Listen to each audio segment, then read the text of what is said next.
আসবে, নবীর সুবাদে এরকম একটা পর্ব আসবে। আল্লাহ জিবরিলকে ডাইকা বলবে যে আরশের সাথে কান লাগাও, তো দেখবে যে আরশের সাথে কান লাগা একটা ক্ষীণ আওয়াজ আসতেছে, যেইখান থেকে বলতেছে হান্নান মান্নান আনকিদনি, ও হান্নান মান্নান আমাকে বাঁচানা। তো জিবরিল বলবে বড় ক্ষীণ আওয়াজ, হান্নান মান্নান বলে বাঁচাইতে বলতেছে। বলছে জিবরিল দৌড়ায় যাও, আমার বন্ধুর উম্মত আমাকে বাঁচানোর জন্য ডাকতেছে।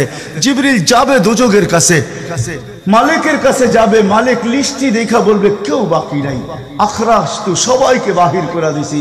ফিরে আসবে, আবার শোনাবে, আবার যাবে, আবার ফিরত আসবে। তৃতীয়বার এসে আল্লাহর ঠিকানা বলে দিবে, যাও দোজখের ওই অথই তলদেশে যায় দেখো, কয়লার মতো কয়লা হইতে হইতে পোকার রূপ ধরে গেছে, উপরে পড়ে আছে, ওইখানে যে কান লাগাও। তো দুইজনে যে কান লাগাবে, তো দেখবে ওইখান থেকে ক্ষীণ আওয়াজ বাহির হইতেছে, ইয়া হান্নান ইয়া মান্নান আনকিদনি, ও হান্নান ও মান্নান আমাকে বাঁচানা। ওই আওয়াজ আল্লাহর আরশের সাথে এসে টক্কর মারবে, ওইখান থেকে উঠায় নিয়ে আসবে, বলবে আমার বন্ধুর উম্মত উঠায় নিয়ে আস, আমি ওয়াদা করছি আমার বন্ধুকে রাজি করে ছাড়বো, আমি ওয়াদা করছি লা ইউখজিহি ফি উম্মতিক, তার উম্মতের ব্যাপারে আমি কপালে ভাঁজ পড়তে দিব না। আমার কথা কিন্তু শেষ জায়গায় চলে আসছে।